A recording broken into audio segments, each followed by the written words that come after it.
పవన్ వెంట ఉంటే విజయం తమదేనని బీజేపీ ధీమాగా ఉందా? అసలు కింగ్ మేకర్ గా మారాలని సేనాని వ్యూహాలు గీస్తున్నారా?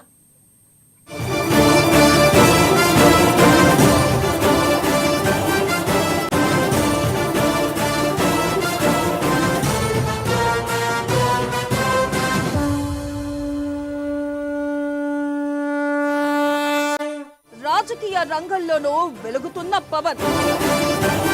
పవర్ కావాలంటే పవన్ వెంట ఉండాల్సిందేనా? పవన్ కు అన్ని విధాలుగా గౌరవం ఇస్తున్న చంద్రబాబు పవన్ వెంటే ఉంటే విజయం తమదేనని బీజేపీ ధీమా. కింగ్ మేకర్ గా మారాలనుకుంటున్న పవన్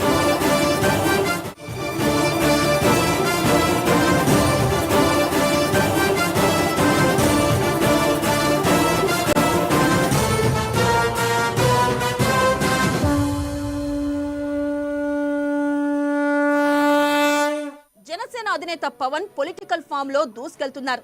సినీ రంగంలో వెలిగిపోయినట్లుగా రాజకీయ రంగంలోనూ 2024 ఎన్నికల తర్వాత ఆయన పవర్ స్టార్ అయ్యారు. పవర్ కావాలంటే పవన్ వెంట ఉండాలన్న నినాదాన్ని ఇప్పుడు ఆయన వెంట పెట్టుకుని తిరుగుతున్నారు.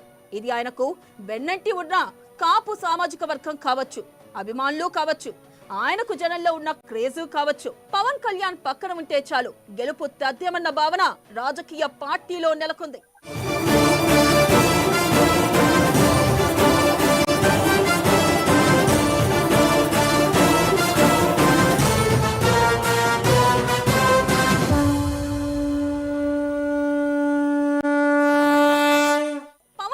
వదులుకునేందుకు బహుశా కూటమిలోని ఏ పార్టీ సిద్ధంగా లేదు. 10 కాలాల పాటు అధికారంలో ఉండాలంటే పవన్ సహకారం అవసరమన్న నమ్మకంలో నేతలున్నారు. అదే సమయంలో టీడీపీ అధినేత చంద్రబాబు కూడా పవన్ కళ్యాణ్ కు అన్ని విధాలుగా గౌరవం ఇస్తున్నారు, గుర్తింపు ఇస్తున్నారు. ఆయన అడిగింది అడిగినట్లు చేస్తున్నారు. తన వారిని కాదనుకొని మరి పవన్ మాటను తీసి పక్కన పెట్టలేని పరిస్థితుల్లో చంద్రబాబు ఉన్నారు.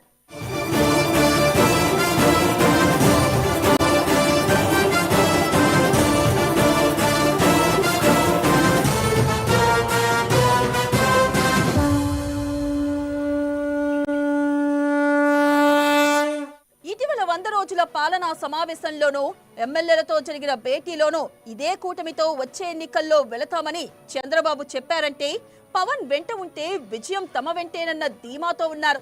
పవన్ కళ్యాణ్ కు పెద్దగా పదవీకాంక్ష లేదు, అధికార దాహం కూడా లేదని, అలాగే పాలనలో పెద్దగా జోక్యం చేసుకునే మనస్తత్వం కాదని, తమ పని తాను చేసుకోబోయే వ్యక్తి కనుక ఇద్దరి మధ్య కెమిస్ట్రీ బాగా కుదిరిందని టీడీపీ నేతలే అంగీకరిస్తున్నారు.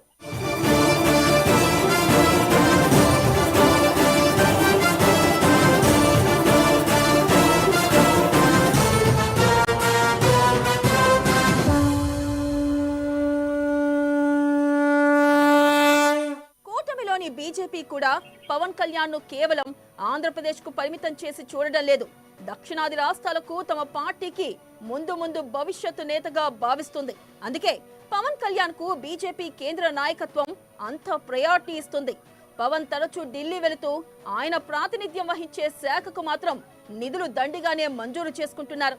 బీజేపీ అధినాయకత్వం కూడా పవన్ ను మచ్చిక చేసుకుంటుంది.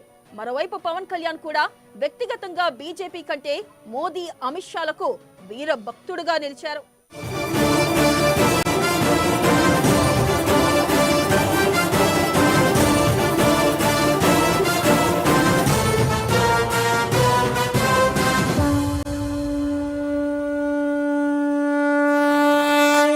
జమిలి ఎన్నికలు 2027లో జరుగుతాయని ప్రచారం జరుగుతుంది.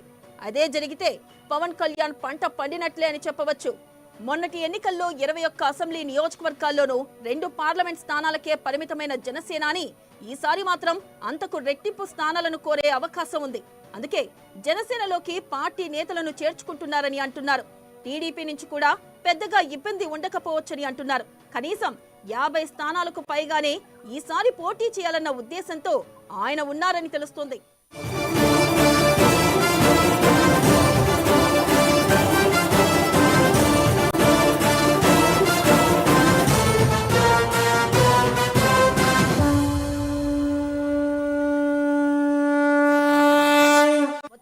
తాను కింగ్ మేకర్ గా మారాలన్నది పవన్ కళ్యాణ్ వ్యూహంగా కనిపిస్తుంది. అందుకే పవన్ ఏం మాట్లాడకుండా తన పని తాను చేసుకుపోతున్నారు. అయితే ఇటీవల శాసనసభలో 10 ఏళ్ల పాటు సీఎంగా చంద్రబాబు ఉండాలని చేసిన కామెంట్స్ కూడా వ్యూహాత్మకమేనని అంటున్నారు. ఏపీ రాజకీయాల్లో ఆసక్తికరమైన పరిణామాలు జమిలి ఎన్నికల తర్వాత చోటు చేసుకుంటాయన్న అభిప్రాయం మాత్రం బలంగా వినిపిస్తుంది.